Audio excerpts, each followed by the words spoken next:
Communist party నాయకత్వంలో చేస్తారు, మరికొందరు విప్లవ పార్టీల నాయకత్వంలో చేస్తారు.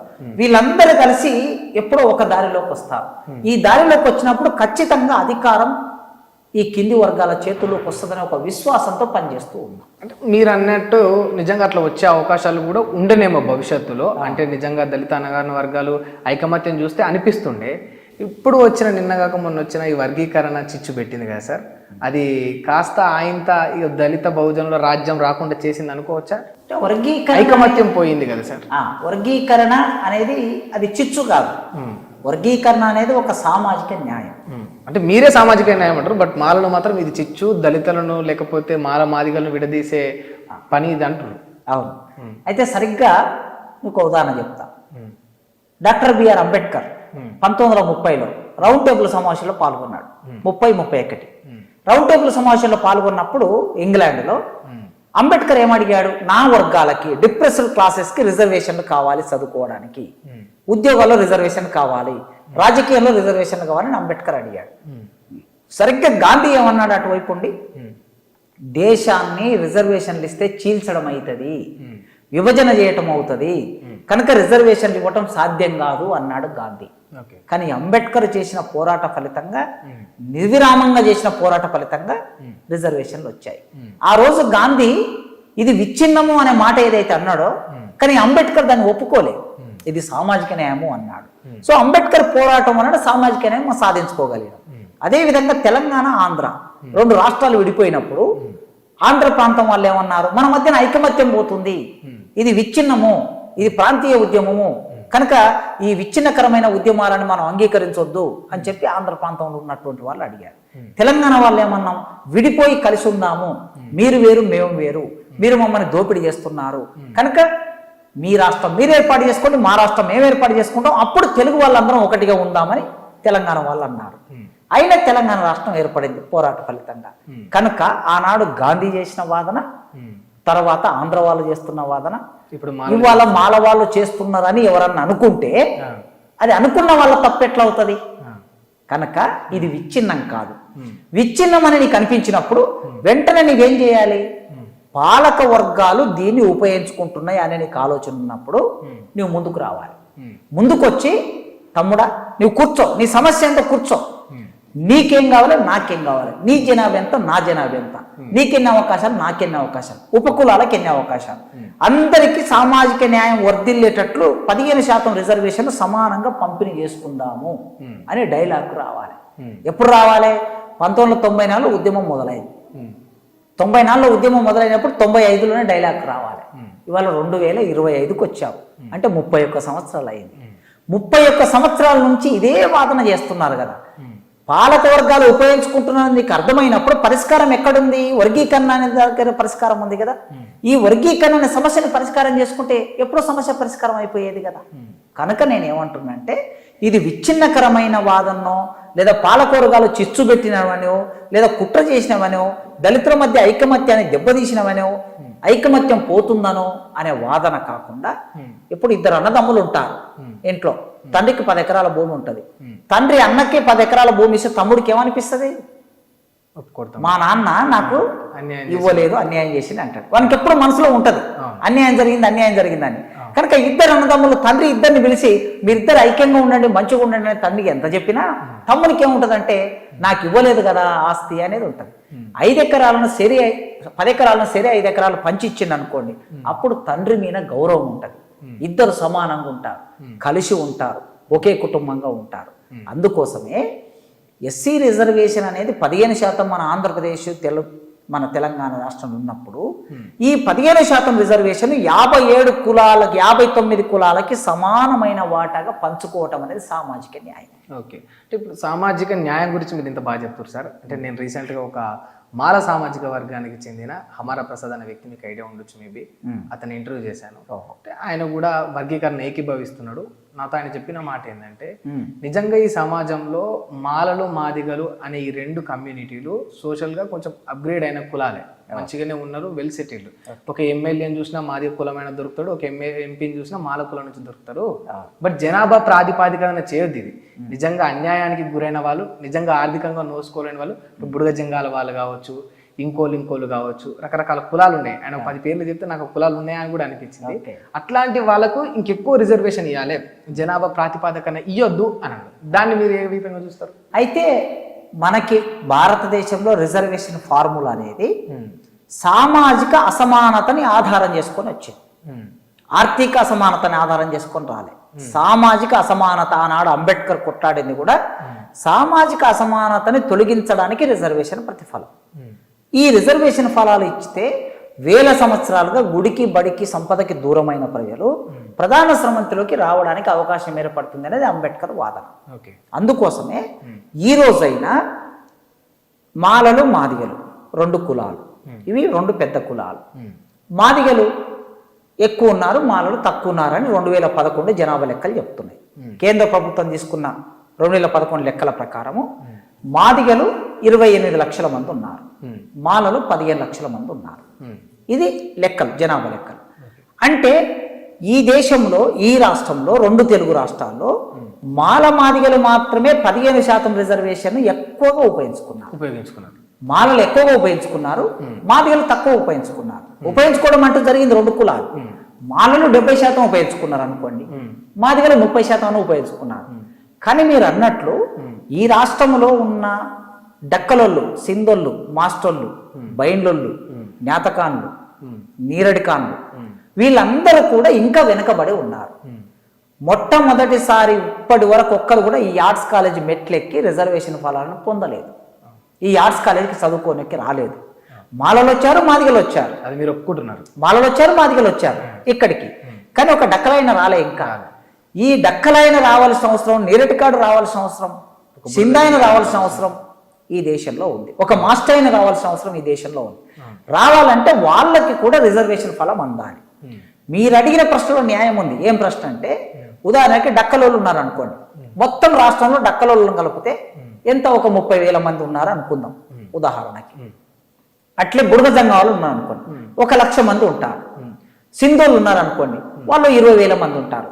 సో 20,000 మంది సింధోళ్ళకి మనం ఎట్లా రిజర్వేషన్ ఫలితాన్ని అందించాలి, లేదా ఒక 10,000 మంది మాస్టర్లకి రిజర్వేషన్ ఫలితాన్ని ఎట్లా అందించాలి, ఆ అందించడానికి ఫార్ములా ఎట్లా రూపొందించాలో చర్చకు రమ్మని అడుగుతున్నాను. నేను మొదటి నుంచి కూడా ఏం అడుగుతున్నానంటే, రిజర్వేషన్ వ్యతిరేకించడం కాదు. మేధావులుగా ఉన్న వాళ్ళు ఎవరైతే రిజర్వేషన్ వ్యతిరేకిస్తున్నారో, ఆ రిజర్వేషన్ వ్యతిరేకిస్తున్న వాళ్ళు ఇప్పటికే రిజర్వేషన్ వర్గీకరణ జరిగింది. 2000 సంవత్సరంలో రిజర్వేషన్ వర్గీకరణ జరిగి 2004 నవంబర్ వరకు అమలైంది. అమలైన కాలం 4 సంవత్సరాల అమలైన కాలంలో ఈ రాష్ట్రంలో చాలా మంది ఆ రిజర్వేషన్ ఫలితాలని అందుకొని ముందుకొచ్చారు. ఎంబీబీఎస్ సీట్లను పొందిన వాళ్ళు కూడా ఉన్నారు. అన్ని కులాల్లో, ఉపకులాల్లో కూడా కొన్ని ఉపకులాలు ఎంబీబీఎస్ సీట్లను పొందినవారు. టీచర్లు అయ్యారు, లెక్చరర్లు అయ్యారు, గ్రూప్ 1 ఆఫీసర్లు అయ్యారు, గ్రూప్ 2 ఆఫీసర్లు అయ్యారు, ప్రొఫెసర్లు కూడా అయ్యారు. ఇప్పుడు సూర్యపల్లి సుజాత గారు ఉన్నారండి. సూర్యపల్లి సుజాత గారు బైండ్ల కమ్యూనిటీకి చెందిన ఆమె. బైండ్ల కమ్యూనిటీ చాలా చిన్న కమ్యూనిటీ తెలంగాణలో. ఆమె ఒక ప్రొఫెసర్ అయ్యారు. ఎట్లా అయ్యారు? ఎస్సీ రిజర్వేషన్ వర్గీకరణ జరగటం మూలంగా అయ్యారు. వర్గీకరణ కాకపోతే ఈ వర్గీకరణ 2004లో కొట్టేశారు కదా. అప్పటి నుంచి ఇప్పటి వరకు ఒక్క బైండ్లో అయినా కూడా ఉద్యోగంలోకి రాలే, మళ్ళీ ప్రొఫెసర్ ఉద్యోగంలోకి. అంటే వర్గీకరణ పాత వర్గీకరణలోనే వాళ్ళకు న్యాయం జరిగింది. ఇప్పుడు ఏమైనా పాత వర్గీకరణ ఏమైనా సమస్యలు ఉన్నాయనుకో, సమస్యలు ఉంటే ఇదో పలానా సమస్యలు ఉన్నాయి, వీటిని మనం పరిష్కరించుకొని ఇంకా శాస్త్రీయంగా సంపూర్ణంగా వర్గీకరణ చేద్దామని చర్చకు రావాలి కదా. ప్రతిపాదన, మేము సుప్రీంకోర్టు తీర్పును అంగీకరించము, ఇది రాజ్యాంగ విరుద్ధమైన తీర్పు ఇచ్చారు, మేము వర్గీకరణకు వ్యతిరేకము అని కదా మాట్లాడుతున్నది అవతల వాళ్ళు. అట్లా మాట్లాడకుండా మేము వర్గీకరణకు అనుకూలము, సుప్రీంకోర్టు ఇచ్చిన తీర్పు రాజ్యాంగబద్ధము, కానీ ఇదో వర్గీకరణ ఈ పద్ధతిలో జరగాలనుకుంటే ప్రతిపాదన పెట్టండి. పెడితే సంతోషం కదా. అందరికీ సామాజిక న్యాయం చేకూర్చడం అనేదే వ్యక్తిగతంగా నేను కోరుకుంటున్నా.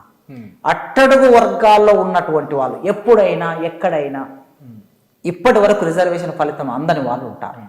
ఒక మాదిగ కమ్యూనిటీగా నేను ఇవాళ రిజర్వేషన్ ఫలితాన్ని అనుభవించాను, వర్గీకరణ ఫలితాన్ని అనుభవించాను. అనుభవించినటువంటి నేను నా కులంలో, నా ఇంటిలోనే మళ్ళీ ఇంకొక రిజర్వేషన్ ఫలితం అందడం కన్నా నా ఇంటి పక్కల ఉన్న ఒక డక్కల ఆయనకు అందితే సంతోషం కదా. ఆయనకు అందాలని నేను కోరుకుంటున్నా, ఆ ప్రయత్నం చేయమని అడుగుతున్నా. ఓకే, ఇప్పుడు వాళ్ళందరూ ఏమంటారు అంటే, నిజానికి మాల కమ్యూనిటీ నుంచి వచ్చిన ప్రతి ఒక్కరు కూడా ఇక ఇదంతా కూడా రాజకీయ నాయకులు అన్నదమ్ముల సొంటలను విడదీస్తా ఉన్నారు, అది గ్రహించలేకపోతా ఉన్నారు మాదిగ సోదరులు. ఇక మీరు దుమ్మెత్తి పోస్తురని సైకోలని వాళ్ళని ఇంకో రకంగా మనవాదులుగా తిడుతా ఉన్నారు అని వాళ్ళు కూడా కొంత బాధ వ్యక్తం చేస్తూ ఉన్నారు.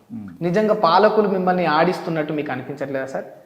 ఇప్పుడు తెలంగాణ డిమాండ్ వచ్చినప్పుడు కావలసుకొనే పాలకులు తెలంగాణ డిమాండ్ ముందుకు తీసుకొచ్చారు అనే వాదన వచ్చింది.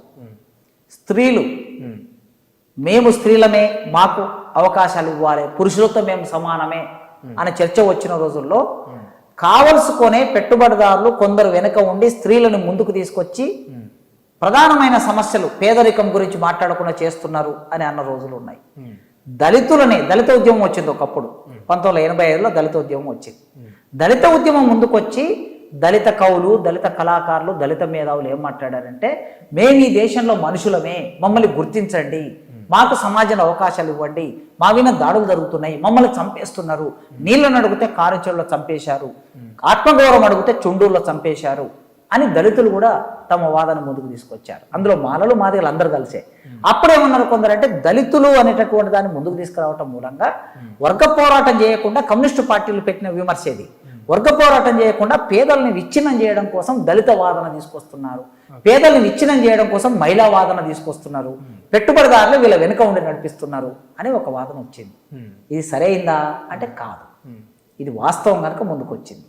ఇవాళ ఎస్సీ వర్గీకరణ అనేది సామాజిక న్యాయం అయినప్పుడు, ఎస్సీ వర్గీకరణ అనేది అందరికీ సమవాటా ఇస్తుంది అని అనుకున్నప్పుడు, పాలకులు దీని వెనుక ఉన్నారా, పాలకులు విడదీస్తున్నారా, పాలకులు రెచ్చగొడుతున్నారా అనేది సెకండ్ చర్చ. సహజంగా పాలకులు ఏం చేస్తారు, ఒక వైరుధ్యం వచ్చినప్పుడు ఆ వైరుధ్యాన్ని వాడుకోవడానికి ప్రయత్నం చేస్తారు. ఎవరైనా ఎక్కువ రోజులు దాన్ని నాంచాలని ప్రయత్నం చేస్తారు. ఎక్కువ రోజులు నాంచకుండా ఉండాలంటే ఏం చేయాలి, వెంటనే పరిష్కారం కావాలి. వెంటనే పరిష్కారం కావాలంటే ఏం చేయాలి, సమస్యలు సృష్టించకూడదు. ప్రభుత్వం కోర్టుకు వెళ్ళలేదు కదా. వర్గీకరణ చట్టం 2000 సంవత్సరంలో అయ్యింది, 2004 వరకు అమలైంది. ప్రభుత్వం వెళ్ళి చట్టం కొట్టేయమని అడగలేదు కదా. ఎవరు కొట్టేయమని అడిగారు, మాలలు అడిగారు. మాలలు కోర్టుకు వెళ్ళారు, చిన్నయ్య గారు కోర్టుకు వెళ్ళారు, కొట్టేశారు.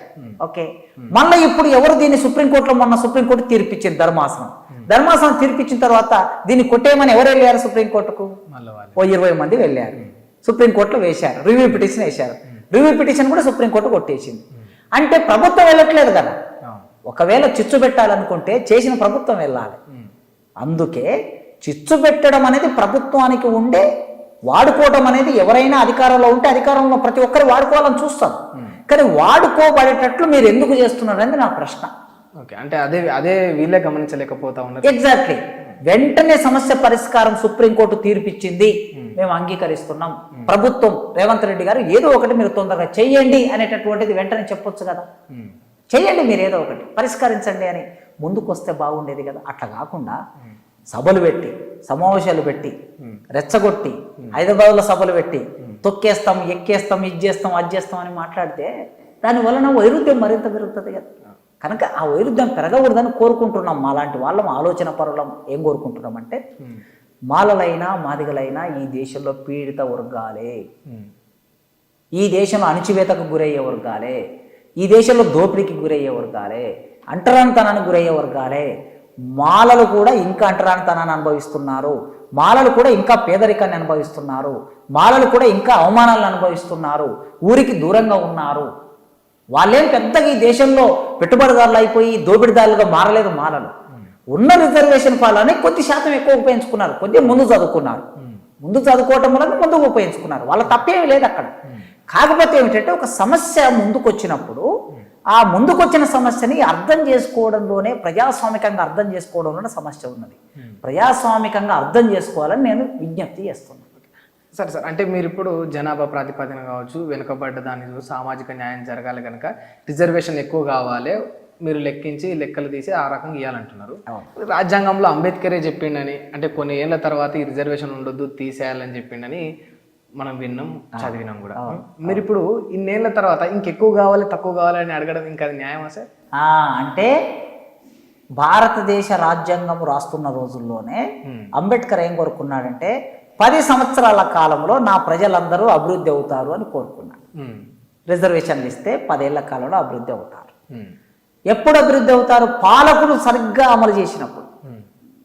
దేశాన్ని పరిపాలించే వాళ్ళు, రాష్ట్రాలను పరిపాలించే వాళ్ళు న్యాయంగా పరిపాలించి వీళ్ళందరికీ విద్యా అవకాశాలు కల్పించి, ఉద్యోగ అవకాశాలు కల్పించి, సామాజిక సంపద మీద సమాన అవకాశాలు కల్పిస్తే 10 ఏళ్ల కాలంలో సమస్య పరిష్కారం అవుతుంది అనుకున్నాడు.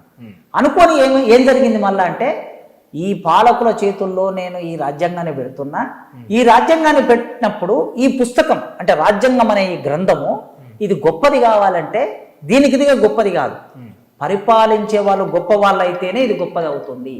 పరిపాలించే వాళ్ళు గొప్ప వాళ్ళు కావాలి, లేకపోతే ఏమవుతుంది? ఇది నిర్వీర్యం అవుతుంది. అందుకే ఆయనకు డౌట్ వచ్చింది, ఈ దేశాన్ని పరిపాలించే వాళ్ళు గొప్ప వాళ్ళు కారు గనక ఖచ్చితంగా నా ప్రజలకు అన్యాయం జరుగుతుందనే ఉద్దేశంతో మళ్ళీ ఏం చేశాడంటే కొద్దిగా సవరణ చేసి, ఒక్కవేళ 10 సంవత్సరాల లోపుగా నా ప్రజల అభివృద్ధి కాకపోతే పార్లమెంటు రిజర్వేషన్లను పొడిగించే అవకాశం ఉంది అన్నాడు. అంటే ఆయన ఏ ప్రమాదాన్ని అయితే ఊహించాడో ఆ ప్రమాదం భారతదేశంలో కొనసాగుతున్నది. ఇప్పటికీ అంటరానితనం అమలవుతున్నది కదా. ఒట్టినాగులపల్లి అనే గ్రామంలో గచ్చిబౌలికి 10 కిలోమీటర్ల దూరంలో ఒట్టినాగులపల్లి ఉంటే, ఆ ఒట్టినాగులపల్లిలో మాదిగలందరూ కలిసి బోనాల పండుగ చేసుకుంటే ఊళ్ళో ఉన్న వాళ్ళందరూ మాదిగలు బోనాల పండుగ చేయడానికి వీల్లేదని వాళ్ళని వెలివేశారు. 2004లో జరిగింది ఇది, పోయిన సంవత్సరం ఒక 6 నెలల కిందట జరిగింది. అంటే భారత రాజ్యాంగం అమలవుతున్నట్లా అంటే ఇంకా సరిగ్గా అమలు కావటం లేదు. ఇప్పటికీ అంటరానితనం అమలవుతున్నది. ఇప్పటికింకా జోగిని వ్యవస్థ, బస్విని వ్యవస్థ ఈ దేశంలో అమలవుతున్నది. ఇప్పటికీ ఇంకా అవకాశాలు అందరికీ రాలేదు. ఈ రాష్ట్రానికి ముఖ్యమంత్రులు, తెలంగాణ రాష్ట్రానికి ముఖ్యమంత్రులు 10 సంవత్సరాల కాలం. ఇంతకుముందు వెలమ కులానికి చెందిన ఆయన ముఖ్యమంత్రి అయ్యాడు, ఇప్పుడు రెడ్డి కులానికి చెందిన ఆయన ముఖ్యమంత్రి అయ్యాడు. ఉమ్మడి ఆంధ్రప్రదేశ్ రాష్ట్రం 1956లో ఏర్పడింది. 56 నుంచి మొదలు పెడితే ఈనాటి వరకు దామోదర సంజీవయ్య మధ్యలో కొన్ని రోజులు, కొన్ని నెలల పాటు ఆయన తప్ప ఎవరున్నారండి ఈ రాష్ట్రానికి ముఖ్యమంత్రులు? అంటే 22% దళితులు ఉంటే 22% దళితుల్లో ఒక్కరు కూడా ముఖ్యమంత్రి కాలేకపోయారు కదా. కమ్మలు ముఖ్యమంత్రి అయ్యారు, రెడ్లు ముఖ్యమంత్రి అయ్యారు, బ్రాహ్మణులు ముఖ్యమంత్రులు అయ్యారు. ఇట్లా కొన్ని కులాలు మాత్రమే, ఒక 2-3 కులాలే ముఖ్యమంత్రులు అయ్యారు. మిగతా కులాలకు అవకాశాలు రాలేదు. అంటే రాజ్యాంగం ఆశించింది ఏంది? అందరికీ సమాన అవకాశాలు రావాలని కదా. రాలేదు.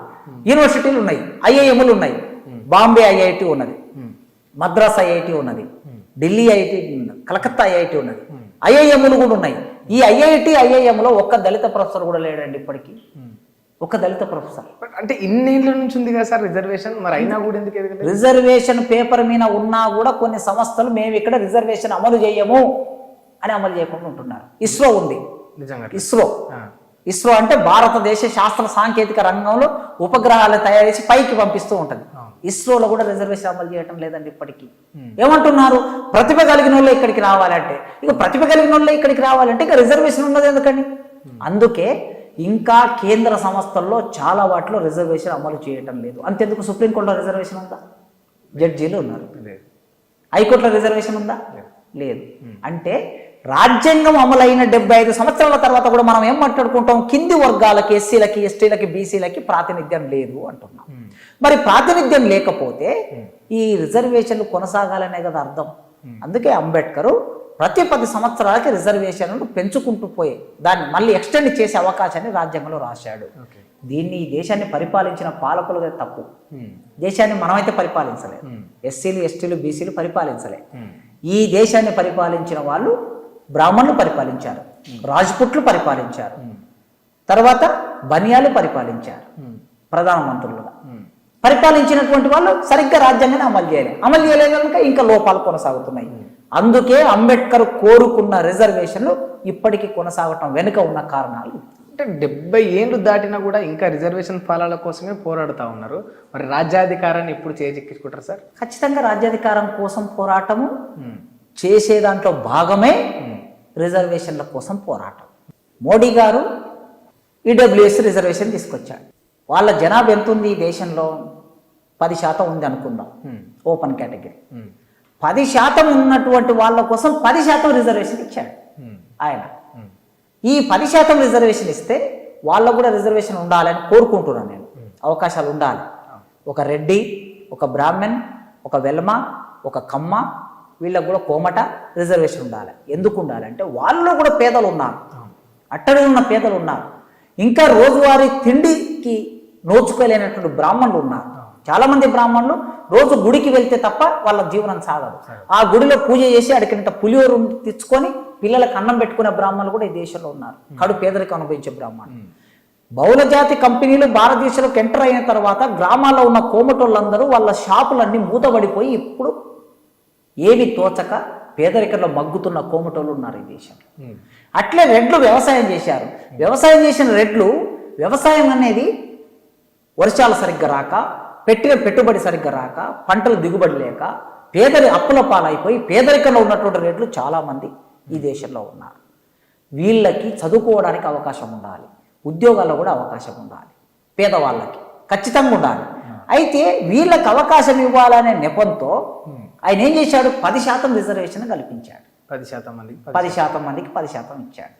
బీసీలు భారతదేశంలో 53% ఉన్నారు, వాళ్ళకి 27% రిజర్వేషన్ ఉన్నది, సగం శాతం మాత్రమే ఉన్నది. ఎస్సీలు ఈ దేశంలో 22% ఉన్నారు.